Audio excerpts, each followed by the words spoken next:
Alors, Zohar Chok l'Israël, mardi, Choukat. Il y a beaucoup de sujets dans Choukat. Il y a la fameuse histoire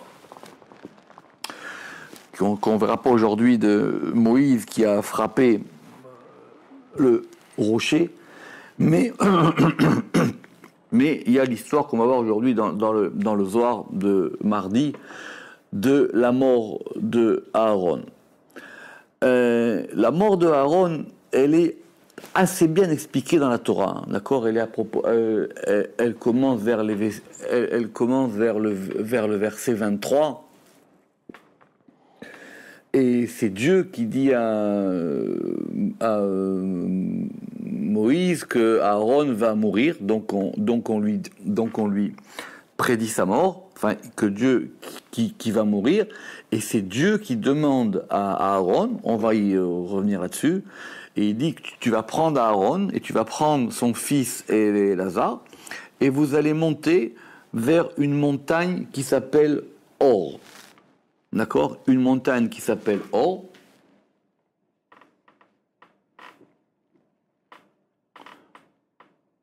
Il dit, tu montes sur cette montagne, toi et Lazare, ton fils. Donc, ils montent à trois. Donc, ils sont montés, Moshe et Lazare, le fils aîné de Aaron, et Moshe. Et Dieu lui dit dans le verset 26, et tu vas déshabiller Aaron de ses vêtements, et tu vas habiller son fils Lazare. Et Aaron va mourir là-bas. Le verset qui nous intéresse aujourd'hui, Vayaz Moshe kasher tziva Hashem, et Moïse fit comme avait ordonné Yudke Vavke, comme avait ordonné Dieu, Vaya'alu el Or, et ils montèrent vers le mont Or, les Ene Kolaeda, aux yeux de toute la communauté. On verra pourquoi est-ce qu'il fallait que tout le monde puisse voir. D'accord?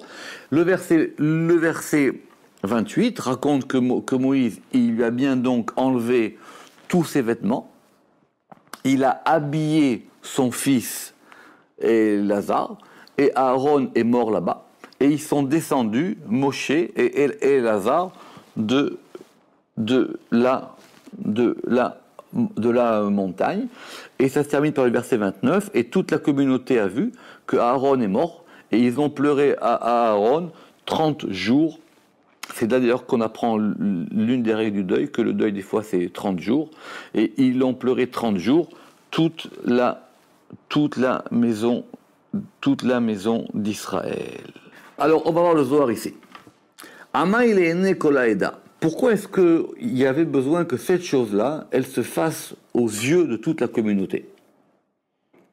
Elle a Begin de Aaron avar echima de Ama, parce que Aaron c'était l'aimé du peuple. C'était lui, Aaron, c'est le Kohen, Rashi le ramène plusieurs fois, c'était lui qui était l'homme de paix, l'homme de conciliation entre ceux qui se querellaient, entre un homme et sa femme. C'est eux qui ont essayé de temporiser quand il y a eu l'histoire du veau d'or. Aaron c'était le prêtre et c'était l'homme le plus aimé, de la communauté. Donc comme il a été aimé de la communauté, il fallait que toute la communauté puisse voir ça. Il y a Tir Mikula, plus que tous. Évidemment, Moshe aussi, il était aimé. Et pour ne pas qu'ils disent que c'est Moshe qui a précipité sa mort. C'est intéressant ce scrupule-là. On aurait pu penser, pas que Moshe Chas Shalom il ait tué Aaron, mais on dirait que c'est Moshe qui a déclenché ça. Ça a été une mort publique, pour que tout le monde voit vraiment. Même que Rashi il ramène qu'au départ, ils n'ont pas cru. Quand ils ont vu Moshe et Lazare qui descendaient, ils ont dit comment? Tout ce qu'il a fait à Aaron, contre nous, il a arrêté des fléaux, il a amené la paix entre nous, etc. Comment est-ce qu'il peut mourir? Ou Moshe mashir le Aaron bemilin. Et Moshe, il a attiré Aaron avec des paroles. Pourquoi? C'est intéressant parce que dans le verset plus haut, Dieu il demande à Moïse, car est Aaron, prends Aaron. Et Rashi il a un klal, Rashi il a un principe, c'est que chaque fois qu'on dit à quelqu'un de prendre quelqu'un d'autre, ça veut dire quoi prendre? On ne le prend pas sous son épaule. C'est le prendre par des paroles. Ça veut dire attire-le. C'est comme ça que le Zohar il traduit. C'est comme ça que le Zohar il traduit. Attire-le par des paroles. Et c'est quoi ces paroles? C'est des paroles de consolation. Parce que Moshe, il lui a dit, écoute, toi, tu vas pouvoir transmettre le flambeau à ton fils avant de mourir. Entre parenthèses, même si c'est pas dit, ce qui à moi ne m'arrivera pas. Parce que c'est pas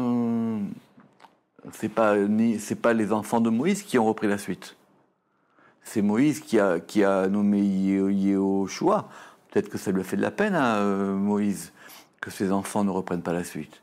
Et il dit, toi, tu vas avoir une mort qui ressemble à aucune autre mort.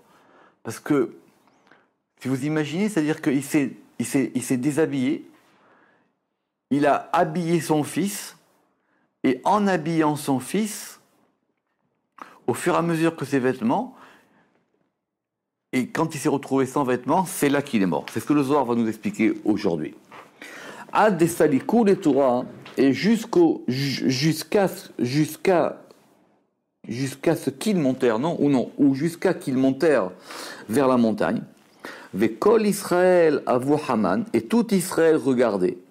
Besha'ata de Afshit Moshe livushe de Aaron, où Moïse enlevait les vêtements de Aaron. Ve'albishlun le Elazar, et habilla avec eux Elazar. C'est ce qui est marqué dans la Torah. C'est Dieu qui demande à Moïse d'enlever les vêtements de Aaron et de les mettre à son fils. C'est intéressant, pourquoi est-ce que c'est pas lui qui le fait? Pourquoi ça passe par Moshe? Alors cette question, le Zohar la pose, et il dit, Maïtama Moshe velo Aaron. Pour quelle raison c'est Moïse qui a déshabillé Aaron et pas Aaron lui-même? Ce serait quand même plus logique, on pourrait plus compréhensible que ce soit le père qui passe le flambeau à son fils. Pourquoi est-ce qu'il faut que ça repasse par Moshe? Pourquoi est-ce que c'est Moshe qui passe là?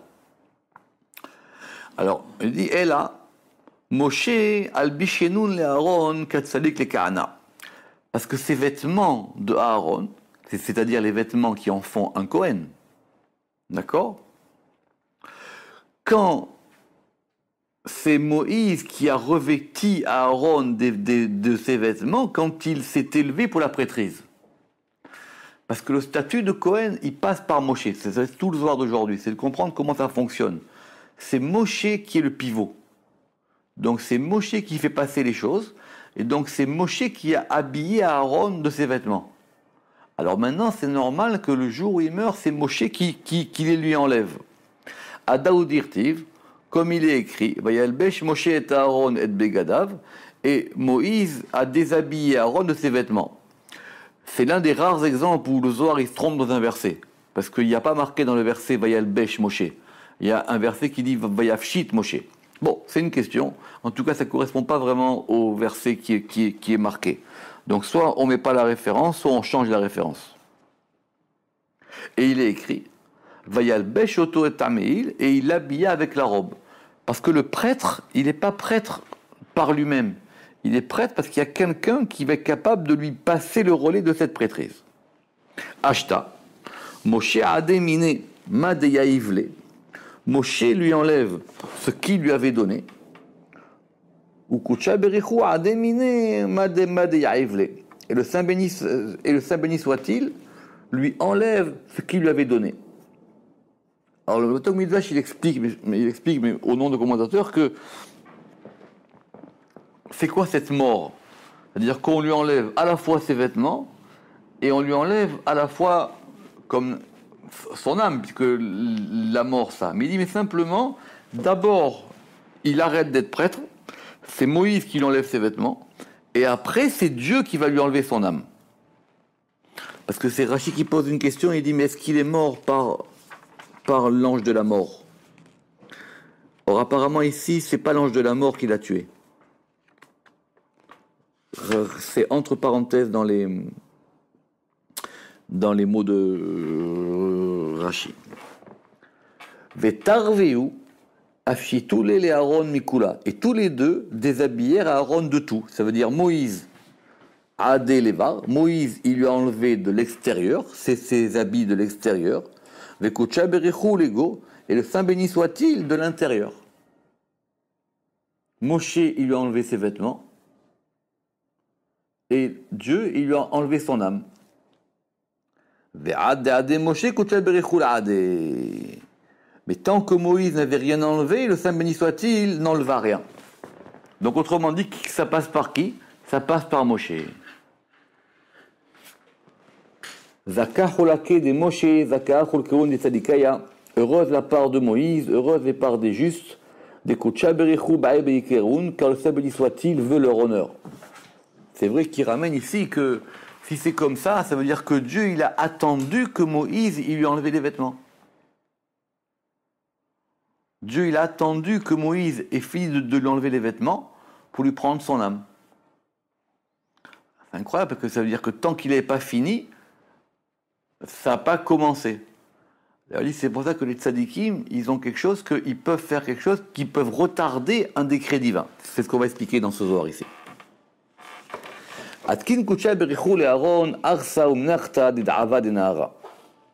Saint béni soit-il, il a préparé à Aaron un lit et une lampe d'or qui éclaire. C'est quoi ça? Premier pshat, c'est que c'était dans la grotte. Dans la grotte même où il était enterré, Dieu il a préparé un lit et il a préparé une lampe.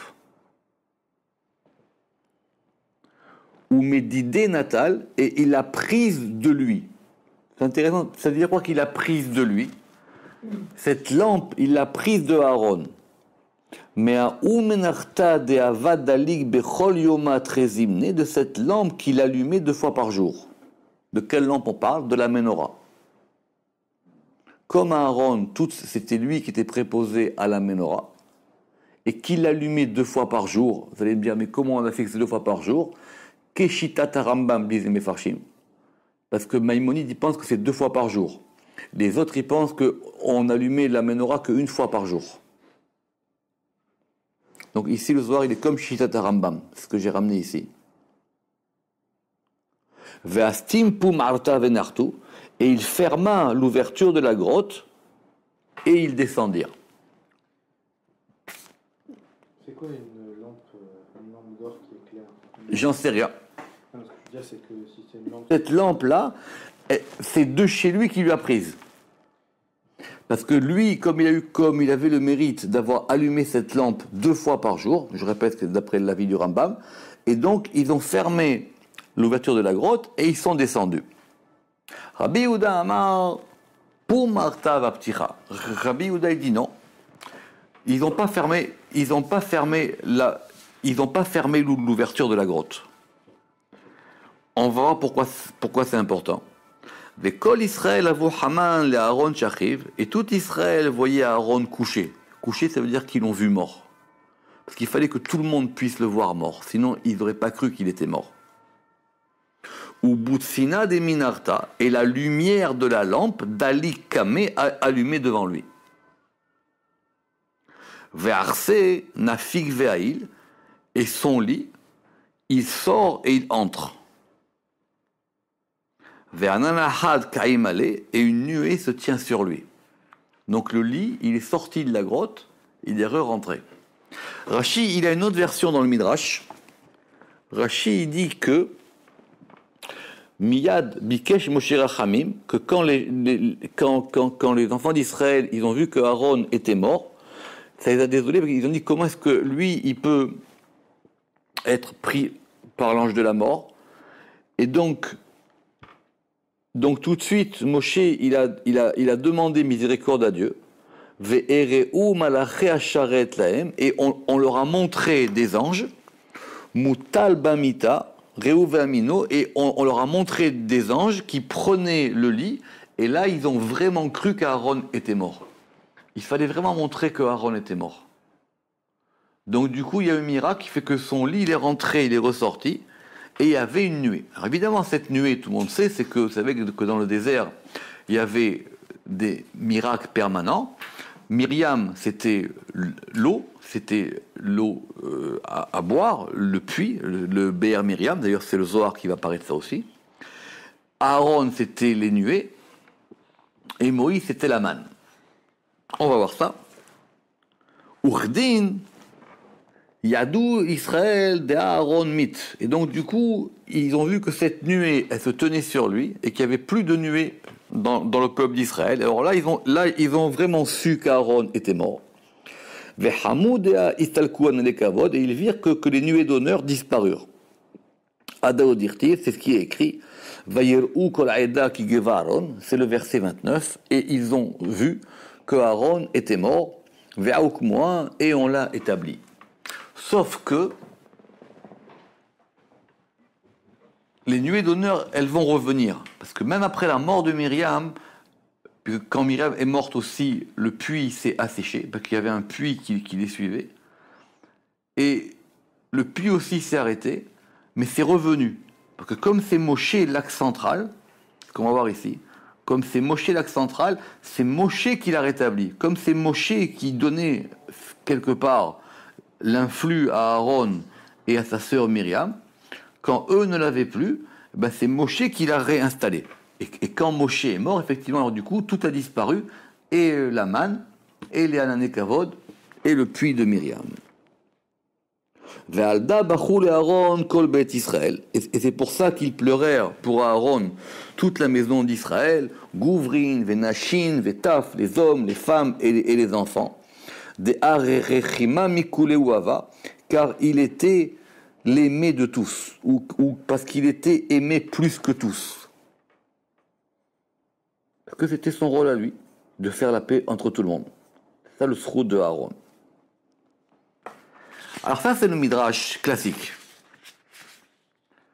Ça, c'est à peu près ce qui est marqué dans Rashi. Rabbi Shimon Bar Yochai, il a dit, j'ai une question. Anat lita achin ilain kadishin, hamma elohet kabru be'atachad. Ces trois frères supérieurs saints, pourquoi n'ont-ils pas été enterrés dans un seul endroit? Pourquoi cette question? Et effectivement, ils sont morts chacun à 3 endroits différents. Et ils ont été enterrés, les 3, à l'endroit où ils sont morts. Pourquoi est-ce qu'on ne les a pas enterrés ensemble? Il faut comprendre cette question-là. Alors on peut dire que c'est vrai que d'une part, pour les patriarches, c'était pas pareil. Les patriarches, justement, même qui sont morts chacun à des endroits différents, les patriarches, on a rapatrié leur sépulture, puisque Yaakov, on l'a fait venir même d'Égypte, pour être enterrés au même endroit. Puisqu'ils sont morts les 3 à Maharat, à Marpella. Bon, plus Adam Arishon qui était enterré là-bas. Mais c'est quoi cette question de Rabbi Shimon ici? Il ramène que, comme ces 3 degrés, ils sont interconnectés, de Moshe à Aaron et Myriam. D'ailleurs, même dans la paracha de l'Haftarah de Balak, on dit que c'est lié à ça, cette histoire des 3. Pourquoi est-ce que leur lieu de mort, c'est pas dans un même endroit? Et le Zohar va aller plus loin. Et il va dire... Et alors, comment est-ce qu'on apprend que ce sont des degrés supérieurs qui correspondent aux Sirot? Parce que le Zohar, il a dit Ve'anet lata chin ilahin kadishin. C'est 3 frères supérieurs saints. Alors, on peut voir effectivement que Aaron, il est lié à Chesed, que Myriam, il est lié à Malchut, et que Moshe, il est lié à Tiferet. Mais pourquoi est-ce qu'on n'a pas reconstitué cette configuration-là? Pourquoi est-ce que dans leur mort, on ne reconfigure pas ça? Veshaifin idbadachu. Et les membres ont été dispersés. Chadacha, vechadacha, vechad batachara. Un ici, et un là, et un dans un autre lieu. Après, l'objet, ça veut dire quoi? Alors que maintenant, on a dispersé les membres d'un même corps. Non, parce que les 3, ce sont les 3 membres d'un même corps. Si vous voulez, Tiferet, c'est le tronc. Un, c'est la droite, et un, c'est la gauche. On peut dire ça comme ça. Mais en tout cas, ils sont les 3 d'un même corps. Ils correspondent à 3 aspects d'un même degré. Et là, Idéamré, seulement certains disent Beatar de Ba'an Israël les Staknabe, dans le lieu où Israël seront en danger, et morts chacun d'eux. Mit kol had vechad, begin agana alayahu veshtezevun, pour les protéger et les sauver. Ils sont morts chacun à un endroit différent, parce que le fait d'être mort là, ça sera une protection pour plus tard. Il y a beaucoup d'histoires sur les tzadikim qui sont morts à des endroits où on n'a pas su pourquoi. D'accord? Mais il paraît que c'était fait pour les protéger, pour des protections futures. Et donc chacun, ils ont été enterrés dans un lieu pour les protéger et pour leur sauver. Alors si c'est comme ça, alors donc ils sont morts par rapport à un événement futur. Alors Zohar dit non. Aval, mais kol had vechad mit kedaka chazeleu, chacun est mort comme il lui convenait. Ça veut dire que même si ça marche par rapport à un événement futur, par rapport à l'événement présent, ça marche aussi. C'est ça que le plus dur à comprendre quand on veut étudier la Hashgacha, d'après les choses. C'est qu'une chose, elle doit convenir à la fois au futur et au passé, et au présent. Et donc chacun est mort dans un endroit qui était son endroit à lui. Et le Zohar va nous expliquer. Myriam, elle est morte à Kadesh. Kadesh, c'est entre le nord et le sud. Ben Safon le Darom. Myriam, elle est Malchut. La Malchut, elle est au milieu, entre la droite et la gauche, entre le nord et le sud, parce que le nord, il est lié à Gvora, et le sud, il est lié à la droite. Aaron, l'Istar Yemina. Aaron, il est mort du côté droit. Comment le Zohar dit ça? Apparemment, cette montagne était du côté droit. Ou Moshe, Kedaka Hazele, et Moïse, comme il lui convient. Et Moïse, il est mort à l'est, parce que le mont Nebo, il est placé à l'est, il est marqué comme ça dans la Torah, et il est lié à l'est. Donc chacun est mort par rapport à son endroit. Moshe, il est Tiferet, il meurt à l'est. Aaron, il est Chesed, il meurt du côté droit. Et Myriam, elle est entre le nord et le sud, elle est liée à la Malchut, elle meurt à l'endroit qui lui convient. Et en plus de ça, c'est aussi quelque chose qui servira au Bnei Israël pour plus tard, pour d'autres endroits. Alors maintenant, accrochez-vous. Mais maintenant, on n'a pas répondu à la question. Que Rabbi Shimon, il a dit, mais quand même, ils sont liés ces trois-là. Comment est-ce que ça fonctionne? Comment est-ce que tu peux les détacher? Puisque c'est Moshe, l'axe central. Achid Aoutoura. Cette montagne, c'est quoi cette montagne? La montagne où est morte Moshe, le mont Nebo. Elle s'est unie, les Toura de Aaron, à la montagne de Aaron. Vekanish l'Igvurata de Myriam, et elle a assemblé la sépulture de Myriam. Les Gabé Aoutoura à cette montagne, Achid Litré Citré, unis des deux côtés. C'est-à-dire que quand Moshe est mort, ça a assemblé les deux endroits. Le Mikdash Melech, il dit, et il dit que c'est vrai, il dit qu'il y a donc un passage qui permet de relier les trois endroits. Il dit qu'il doit y avoir un souterrain qui permet de lier les trois endroits. Que ces trois endroits, ils sont liés. Bien que chacun y meure à un endroit différent, bien que ce soit justifié par rapport à ce qu'il est, bien que ce soit justifié par rapport à ce qui arrivera, et que ça les protégera.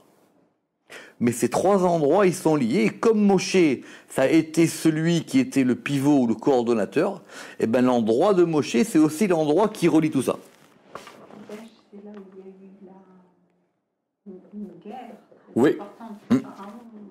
Ve'alda, et c'est pour ça que cette montagne où est mort Moshe, elle s'appelle dans la Torah Har Havarim, la montagne des passages. Parce qu'il y a marqué Har Nevo. Bon, Har Nevo, tout le monde sait ça. D'accord? Mais la Torah, dans le même verset, il y a marqué que ça s'appelle la Har Havarim. C'est la montagne des passages. C'est-à-dire des tricitrés, des Torah, des Meavrés, car il y a des passages des deux côtés de la montagne. Ve'achid les citrada, ou citrada, et elle est unie de ce côté-ci et de ce côté-là. Elle est unie des deux côtés. Moshe, c'est l'homme de la centralité. Et donc, même dans sa mort, c'est lui qui centralise tout. Rabbi Chaim Vital, il ramène au nom du Sifré, qui est le même Midrash que Rashi. Il dit, mais si c'est comme ça, alors il y a forcément aussi un passage qui mène du mont Nevo à Maharat Marpella. C'est-à-dire à la grotte où sont enterrés Abraham, Yitzhak et Yaakov. Parce qu'il faut que ça aussi se soit lié. Donc c'est intéressant parce qu'on veut dire qu'on veut que ce soit lié spirituellement, c'est sûr, mais même physiquement. Et il ramène que donc si c'est comme ça, il y a aussi un passage qui doit mener du tombeau des patriarches à Hebron jusqu'à Arnevo.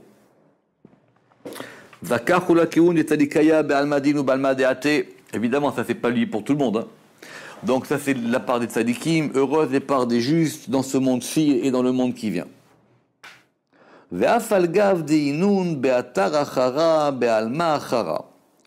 Et bien qu'il soit dans un autre lieu, dans un autre monde supérieur, ça veut dire que quand on est dans le monde d'en haut, on ne sait pas ce qui se passe en bas.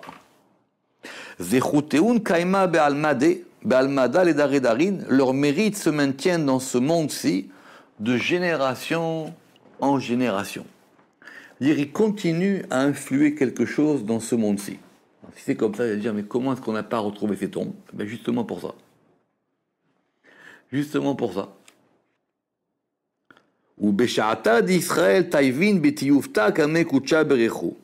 Et à l'heure où Israël, ils reviennent en repentir, en teshuva, devant le Saint béni soit-il, parce qu'il n'y a que la teshuva qui peut monter aussi haut. Parce que la teshuva, elle permet de remonter jusqu'à Bina. C'est pour ça que le Baal teshuva, il monte plus haut que le tzaddik. Le tzaddik, il monte que jusqu'à Yesod. Le Baal teshuva, lui, il monte jusqu'à Bina, comme ça dit le Zohar. Parce que lui, il est capable de monter encore plus haut. Le tzaddik, il reste à son niveau.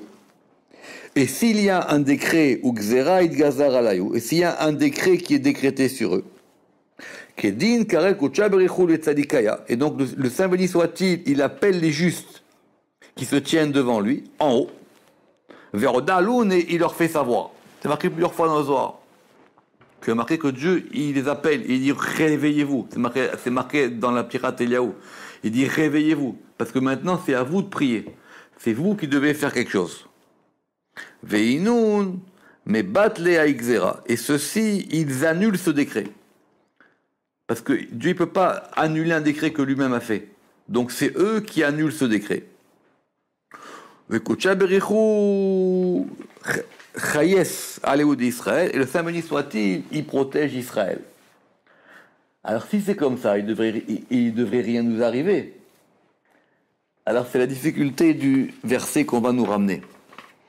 Parce qu'il y a des choses qui se passent, mais eux, ils ne sont pas au courant.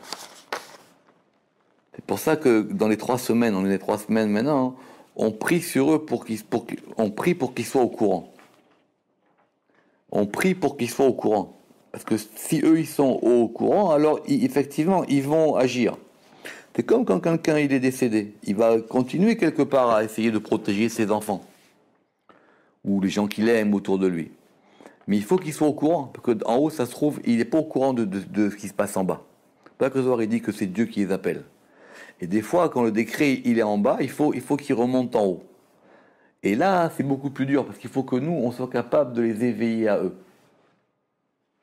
Alors, on ne va pas prier à eux, c'est ça le problème, sinon ça serait compliqué.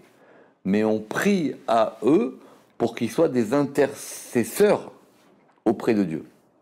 C'est pour ça qu'on va prier sur les tombes des tzadikim. Zaka inun tzadikaya. Heureux c'est juste, des aliuktiv, parce qu'il est écrit à leur propos, Venachacha Hashem Tamid, et Dieu te guidera constamment.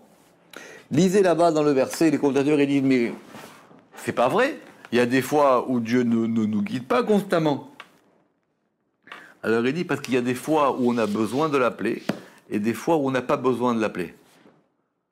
Et quand on n'a pas besoin, et des fois où on n'a pas besoin de l'appeler, et c'est ça le tadir. le tamid, c'est-à-dire de façon permanente. Que des fois justement, c'est pas permanent. Baruch Adonai Leolam, Amen ve Amen, et c'est ça qu'on voudrait, qu'effectivement ce soit de façon permanente. Baruch Adonai Leolam, Amen ve Amen.